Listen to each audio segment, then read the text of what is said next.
Welcome back. I'm happy to report that the car's just been fantastic. I've driven about 120, possibly 130 of a 200-mile drive. The drive usually takes about 4 hours, and it's been absolutely faultless. This is the first proper drive. I've given it a test drive of about 20 miles, but this is the first, real drive since the extensive overhaul over the last 4 weeks, and everything has been completely perfect. The coolant temperature is absolutely spot on. The oil pressure, as usual, is reading between 70 and 80 pounds.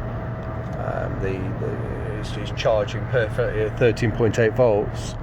But thankfully the manifold's holding. I was ever so worried about that manifold. If you saw the video series, you'd have seen what aggravation I had with it. But it really needed the works. And obviously I bought this car in the full knowledge it was completely original. It had never actually been stripped down. It had had routine maintenance over the years, but it had never actually been stripped down and rebuilt. The cylinder head's never been off.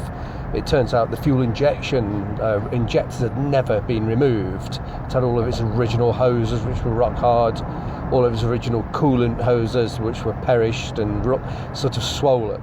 It was a mess, and it really needed this, the works that were done to it. I was quite surprised to see the state of the fuel injectors when they were removed from the engine, from the cylinder head.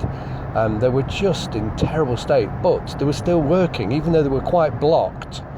There was no short circuits, and they're opening and closing. So they've been rebuilt and they're beautiful, working perfectly.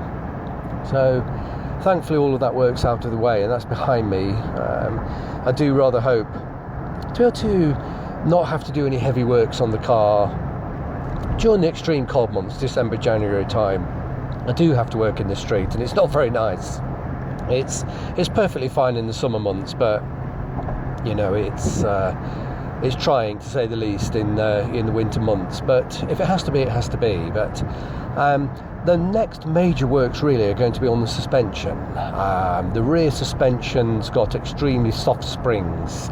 They're not massively high mileage. It's about 88,000 miles, something like that. But they are 38 years old, and they've lost their tension. They've sagged.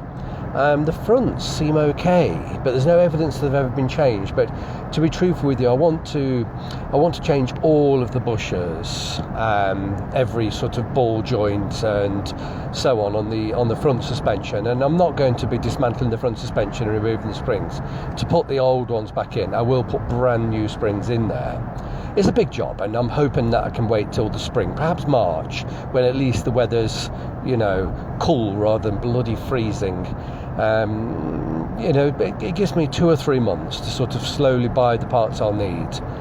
The rear suspension seems rather good, apart from the bushers, etc., are all pretty good, and any that I can get to without removing the cage, without actually dropping the whole suspension out of the car, then I'll do so, and I will definitely, without question, replace all 4 coil springs plus the shocks.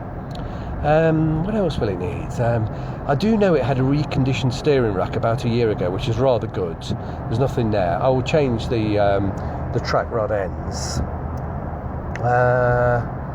I'm struggling to think now what else it will need. It's obviously I did so much. Oh yes, I'll definitely. I won't do it on the back brakes because they're close to impossible to get them out of the car, off the cage. With the cage in situ. I do not want to be dropping the whole suspension cage. So I'll probably leave the rear brakes alone. You can get the handbrake out. It's an awful fiddle. I'll get that out, dismantle it, clean it, oil it and put it back. It's a huge fiddle. The manual tells you that you have to drop the suspension cage to be able to do it, but it is possible. I've done it before, and it's bloody awkward, but it is possible to do it with this cage in situ. So I'm going to do that again. The front brakes, when I dismantle the suspension, I will dismantle the front calipers and put new seals, and hopefully not new pistons, but at the very least I'll put new seals in there. And I'll almost definitely at that time I'll replace all of the hydraulic hoses, because they're flexible, and all of the steel brake pipes. I'll replace that with copper. and possibly at the same time all of the fuel pipes. So yeah, there's a lot to be sort of considering over the next 6 months or so. But I just want to get the car completely perfect mechanically in every way that's conceivable before I do the bit that I'm the best at, which is the bodywork and the interior. That's the bit I'm the best at and I enjoy the most. But I'll definitely attack every single component on the mechanical side of things. It will take at least a year to get the mechanically, get it mechanically how I would like it, and then perhaps another year to go through all of the trim, all of the cosmetics. The window, the front and rear screens will have to be removed. There is corrosion, not savage, but it's there's some degree of corrosion, and that will need to be addressed. So I'm afraid it does mean windscreens out. Now there's a rather lovely looking classic car in a trailer. I'm just about to pass it. I'm near Heathrow Airport. What could that be? What could this be here? I'm struggling to see in the dark what it is. Goodness me, is it a Coffin Nose Cord? It is. My goodness, it's a Coffin Nose Cord. I think. Bloody hell.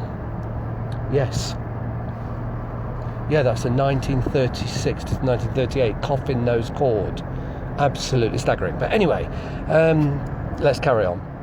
Unfortunately, the windscreens they'll have to come out front and rear. It'll give me a chance to really, tackle the corrosion. Jaguars are a nightmare for corroding round the screens. This one, to be fair, isn't too bad, but there is evidence of a problem, and the only way to do it properly is to remove the screens, cut the metal, weld the metal very carefully, lead load it, paint it, then put the new screens in. But the screens are not a job I'll be able to do myself. They're bonded, so it's very much a specialist job. I will have to call, auto windscreens or whatever they're called, to come and remove the screens. But once again, it's going to be a bit of a problem because I'm going to be doing it in the street. I do have a proper car cover, like a tailor-made cover for this car. And so what I'll probably get the guys to do is come and remove the screens, and I will work on it and then cover it over and work on it the next day and just pray it doesn't bloody rain. But that will certainly be a job for the summer. But anyway, I'm going to cut that short, and it's a shame I couldn't have photographed that Coffin Nose Cord, but perhaps I can get a still from this video. That really, I've not seen one of those for an awful long time. It's American, late 1930s, made by a guy called E.L. Cord. Truly stunning. But I can't wait to replay this video and have a damn good look at that.